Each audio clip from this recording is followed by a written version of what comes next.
기자회견에 참석해 주신 제주 지역 언론 여러분께 진심으로 감사드립니다.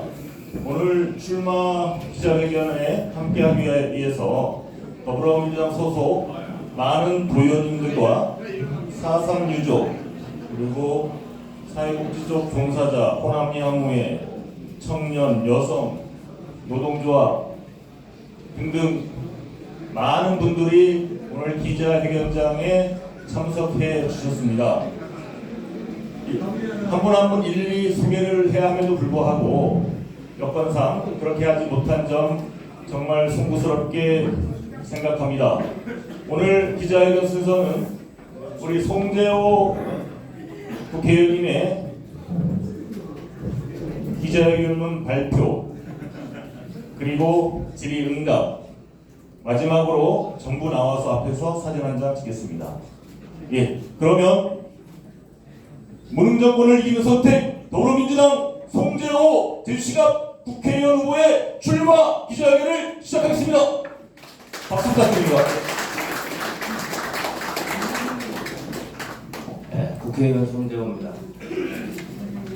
오늘 출마 선언을 하기 전에 아침에 4.3 평화공원과 호국원에 들렸다가 시간에 맞춰서 와 있습니다. 취재하러 와주신 언론사 기자 여러분들께 깊은 고마움을 전합니다. 귀한 시간 내주셔서 감사합니다. 조금 길더라도 기자회견문을 좀 직접 쓴 거라서 읽도록 하겠습니다. 기자회견문 재선 출마 선언 제목은 4년으로는 부족합니다. 아직도 해야 할 일이 많이 남아 있습니다. 입니다. 사랑하고 존경하는 제주도민 여러분 그리고 제주시갑 유권자 여러분 2024년 갑진년 새해가 밝았습니다.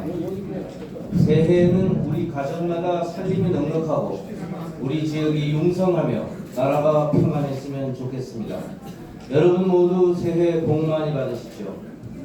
오늘 저는 21대 국회의 의정을 마무리하면서 22대 국회의 제주시 갑에서 다시 출마하기 위해 이 자리에 섰습니다. 제주와 나라를 위해 지금까지 해왔던 임무를 이어가고 다 하지 못한 숙제를 해결하며 더 해야 할 과업을 완수하기 위해서입니다. 저는 지난 21대 국회에서 제주의 난제들에 대해 해결사 역할을 톡톡히 해냈다고 자부합니다. 제주 4.3의 정의로운 해결을 위해 진상규명, 명예회복, 배보상에 이르는 과정이 확실히 순조롭게 이루어질 수 있도록 뒤틀린 가족관계를 바로잡는 특례 등 제주 4.3 특별법을 개정하였습니다. 제주 특별자치법도 개정, 도민이 원할 경우 기초자치단체 설치가 가능하도록 함으로써 시장을 우리 손으로 직접 뽑는 수건을 해결할 토대를 마련했습니다. 더욱이 특별자치 18년 동안 이루어진 7단계의 제도 개선 중 마지막 단계를 통해 30여 개의 특례를 추가함으로써 자치분권의 모델을 확장하기도 했습니다. 저는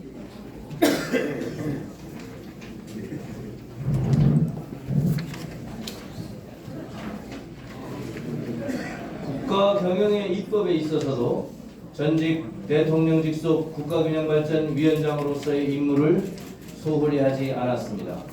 소멸하는 지방을 살리는데 여야가 있을 수 없다는 사명감으로 자치분권과 균형발전을 통합하는 지방분권균형발전법을 제정함으로써 지방회생의 기틀을 다졌습니다. 어려운 농어촌 경제를 살리기 위해서도 심혈을 기울였습니다. 농수촌 매출액의 40%가 집중하는 명절의 선물가액을 10만원에서 20만원으로 올리도록 김영란법을 개정하기도 하였습니다. 그러나 가야 할 길은 멀고 해야 할 일은 많습니다. 인생에서 중요한 것은 무엇이 되느냐보다 어떻게 사느냐이다. 김대중 대통령님의 말씀입니다. 정치인 개개인이 당선되어 명예와 권력을 누리는 것이 중요한 게 아닙니다.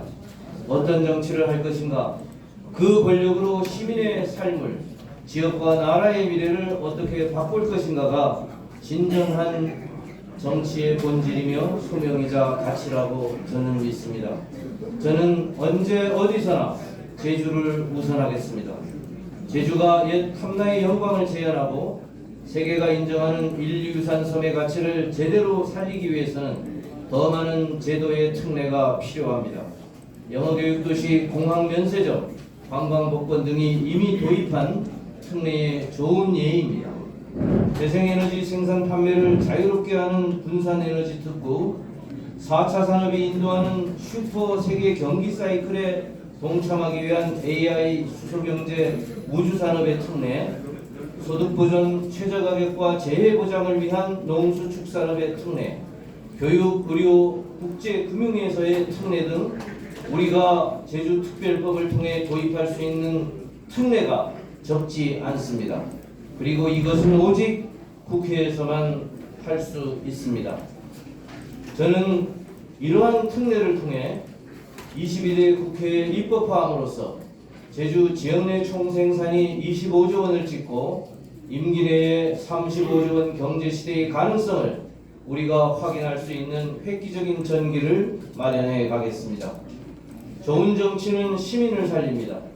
당장 먹고 사는 민생에서부터 자녀 세대가 살아갈 미래를 위한 제도적, 정책적 장치의 마련에 이르기까지 정치는 시민의 삶과 떼어내서 존재할 수도 없고 또 존재할 필요도 없습니다. 저 송재호가 지향하는 정치는 바로 도민 여러분의 어려움과 힘듦을 덜어드리고 그리고 그것이 곧 내일의 희망으로 이어지게 하는 살림의 정치입니다. 장애인, 어르신 등 사회적 약자를 위한 기초복지를 공고히 하고 영세 자영업자, 서민 학생은 물론 보통의 시민들이 공감하고 누릴 수 있는 생활복지, 건강복지의 개념을 도입하겠습니다. 반려동물과의 일상생활이 장애 없이 보장되고 누구나 맨발로 걷기가 가능하도록 충분한 트랙이 갖추어진 곳, 생활체육을 대폭 지원함으로써 의료비를 줄이고 우리 아이를 잘 키울 수 있는 보육교육 시스템을 갖추는 것, 서울을 가지 않고서도 공무원 등의 취업 준비를 제주에서 잘할 수 있는 플랫폼을 만드는 것 등입니다. 이를 위해서 저는 다음 국회에서 제1호 법안으로 국민생활건강복지 종합지원법을 제정하겠습니다. 국가의 유지와 발전을 위한 국회의원의 책무도 막중하다 하겠습니다. 점점 더 심각해지는 사회경제의 격차, 0.7 수준의 초저 출산율과 지방소멸로 대표되는 기저위기, 그리고 디지털 에너지 모빌리티의 대전환의 복합 상각 파도가 해일처럼 우리에게 밀려오고 있습니다. 그럼에도 불구하고 윤석열 정부는 무한정 퇴행과 난맥을 반복하여 무능 정권의 극치를 보여주고 있습니다. 경제, 민생, 안보 모두가 더 나빠졌습니다. 증오와 적대의 정치만이 판치고 있습니다. 위기에 대응하는 지혜로운 대처법이나 전략은 찾아볼 수 없습니다. 위기를 극복하기 위한 대화와 협력, 사회적 합의도 찾아볼 수 없습니다. 가히 민주화 이후 최악의 정부로 기록될 만합니다. 유구한 역사에 빛나는 이 나라가 대한 사람 대한으로 길이 보전 못할 수도 있다는 누란의 위기를 맞고 있습니다. 이 국가적 위기의 핵심은 좋은 정치, 올바른 정치의 실종입니다. 위기의 시간은 짧을수록 좋습니다. 바로 지금이 위기를 끝내야 하는 중대한 시점입니다. 이 중차대한 국면에서 저는 제가 할 수 있는 모든 역량을 다 바치겠습니다. 제가 지금껏 쌓아온 지식과 정무적 감각과 균형적 판단력으로 플러스의 정치, 통합의 정치를 복원하는데 혼신의 힘을 다하겠습니다. 그래서 오늘의 민생을 넉넉히 하고 불안한 내일을 희망의 미래로 바꾸어 내겠습니다. 사랑하는 제주 시민 여러분, 저는 30대 초반 온 집안의 부도로 절망의 시간을 거치기도 했지만 비교적 유복하게 많은 기회를 누리며 성장해 왔습니다. 전문직 개방형 공무원으로 제주도청에서 근무하며 선배 공무원들로부터 행정을 배웠습니다. 20여 년간 제주대학교 교수로 재직하며 수많은 학생과 동료 교수들로부터 지식과 이론을 나누고 배울 수 있었습니다. 골목길 식당에서, 목욕탕에서 만난 평범한 많은 시민들의 지혜로부터 시대의 아픔과 통찰을 배우기도 하였습니다. 이런 배움의 자산으로 저는 노무현 대통령 때 문화부 산하 한국문화관광연구원장, 문재인 정부 때는 대통령 직속 국가균형발전위원장, 그리고 21대 국회의원으로서 국정을 집행하고 경험할 소중한 기회도 부여받았습니다. 그러나 이 모든 것은 제 역량이 크고 잘나서가 아닙니다. 온전히 존경하고 사랑하는 우리 제주도민으로부터 은혜 덕분입니다. 이제 제주사회로부터 받은 이 크나큰 은덕을 제주도민의 공익을 위한 헌신으로 갚아나가는 것이 정치인으로서의 마지막 책무라고 생각합니다. 저는 22대 국회의원 선거를 통하여 자중과 번영의 위대한 제주시대, 그 결실을 제주인 모두가 함께 나누는 모두를 위한 제주를 구현하는 향도가 되고 싶습니다. 존경하는 제주시민 여러분, 저의 손을 잡아주십시오. 여러분 모두와 함께 진정 빛나는 제주를 자랑스럽게 미래로 세계로 내보이고 싶습니다. 반드시 제대로 된 정치로 반듯하게 보답하겠습니다. 고맙습니다. 네. 예. 송재호 후보께서 사능으로는 부족합니다. 아직도 해야 할 일이 많이 남아 있습니다라는 주제로 출마 기자회견문을 낭독했습니다. 바로 이어서 오늘 참석하신 기자님들로부터 질의를 받고 답을 하는 순서를 갖도록 하겠습니다. 손을 들어주시면 감사하겠습니다. 예, BBS의 이병철 기자님 먼저 하겠습니다. 예, 우선 제주시 각 지역 이번 총선에서 가장 핫해 보이는데요.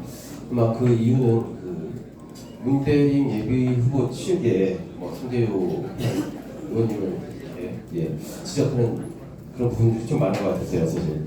우선 그 문대림 후보 측에서 그 송재호 의원이 시절 4년 동안 의정활동 국회 출석 31회나 결석을 했고, 그리고 4년 동안 대정부 질문 제로였다, 이런 지적을 좀 했습니다.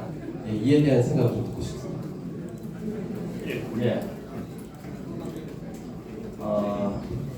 결석률을 제기한 건 이제 출석을 이야기하는 거죠. 저희 출석률은, 국회는 출석률을 본회의하고 상임위, 그다음 예결위를 가지고 출석률을 내는데, 저 출석률은 평균 한 89% 정도 됩니다. 전체적으로는 아마 한 중간쯤 되지 않을까 싶고요. 그래서 그리고 출석은 물론 100% 출석을 하면 좋은데, 대체로 당직이 많을수록 또 여러 가지 국가나 정부에 할 일이 많을수록 출석률이 좀 안 좋은 편이죠. 우리 당의 출석률 아마 꼴찌는 이재명 대표가 아닌가 싶습니다. 출석률 자체가 물론 성실하게 100% 출석하는 게 좋겠지만 평가 기준의 절대적인 척도라고 생각하지는 않고요. 대정부 질문도 마찬가지. 정부에서 장관이나 장관급 기관장을 한 직무는 여당일 경우는 질의를 안 하는 게 관례고요. 그래서 권칠승이나 황희나 진선미나 또 한정혜나 보면 대정부 질의 건수가 제일 높아요. 그리고 이제 윤석열 정부 들어와서의 대정부 질의는 주로 실정을 비판하는 게 돼서 날카로운 선수들이 선발돼서 나가서 아마 저는 이렇게 실정을 지적하는 데는 날카롭지 않은 것 같습니다. 균형발전이 저의 소위 당에서 맡고 있는 주요 책무인데, 여러분 모두 아시다시피 지방소멸 균형발전의 문제는 공감은 하는데 1순위로 늘 올라가기는 조금 아직까지는 딸리는 힘이 딸리는 그런 주제라서 대정부 질문할 기회는 갖지 못했습니다. 예. 예, 다음 뉴스. 네, 뉴스엔터뷰 김진수 기자입니다. 네, 어제 그 문대림 예비 후보께서 그 송재호 의원님께 드리는 제안을 하고 오늘 오후 3시에 영장활동을 제안했는데 어떻게 받아들입니까? 저도 보도를 보고 사실 그렇게 알았는데요.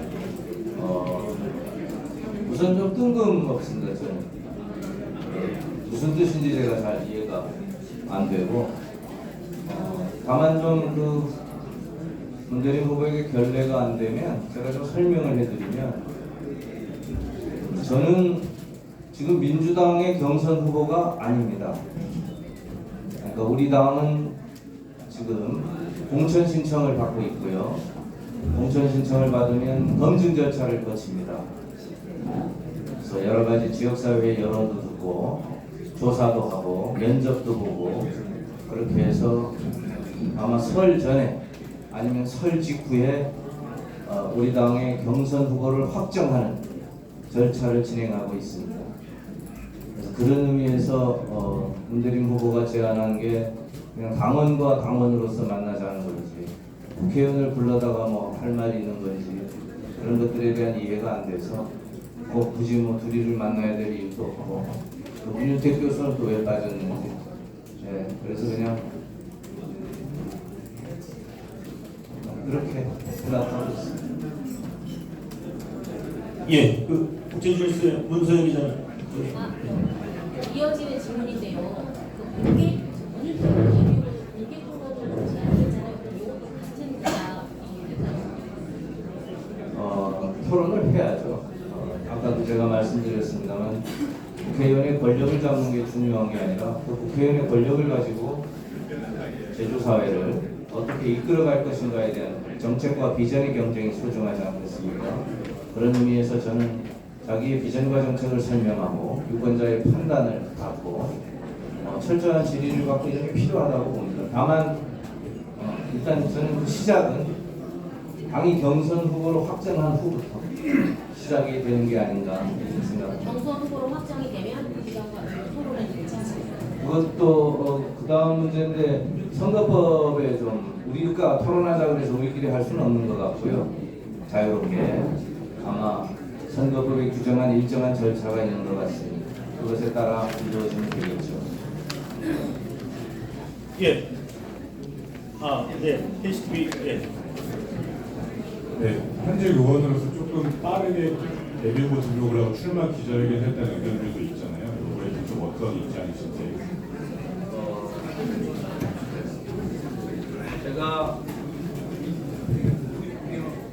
제가 지금 민주당에서 저만 하는 게 아니고요. 동료 의원들끼리 의논을 해서 아마 다음 주에 집중되는 걸로 제가 알고 있는데, 솔직히 말씀은 위성건 의원께서 24일을 잡아버리는 바람에 또 22일은 우리 제주도에 또 중단찬 대사가 있잖아요. 그래서 다음 주는 시간을 못 잡아가지고 그 다음 주로 넘어가면 또 그 유권자들 분들께 설 앞두고 결례가 될 것 같아서 조금 당겼습니다. 예, 이관현주의 양기자님. 예. 그 기자회견은 그 출사표에 사전으로 부족하다고 해갖고 해야 할 일이 많이 남았다는데 뭐가 부족하고 만약 된다면 어떤 그 과제를 제일 먼저 수행하려고 하는 그 말씀해 주십시오. 네, 과제가 이제 나라가 해야 될 일과 제주가 해야 될 일로 나눌 수 있는데, 그냥 제주를 중심으로 말씀을 드리면 지금 4.3은 배보상이 지금 진행되는 과정입니다. 배보상이 진행이 돼서 1차적으로 이제 아마 다음 국회의원 임기 끝날 때쯤 보상이 끝날 것 같은데, 그럼 1차적으로 이제 법적 토대가 됐으니 끝날 것 같습니다만, 올해 아마 4.3이 유엔에 이 자랑스러운 역사 과거사의 모델로 기록유산으로 신청이 될 것 같고, 또 그 신청 과정을 통해서 우리가 기록유산으로 등재되어야 하고, 또 그것에 대해서 추가적인 진상규명, 미국의 책임, 이런 부분들에 대해서, 또 더 나아가면 유족들에 대한 유공자의 소위 추석, 서운, 또 복지의 추가적인 혜택, 해야 할 일이 많이 세상 쪽에도 있고요.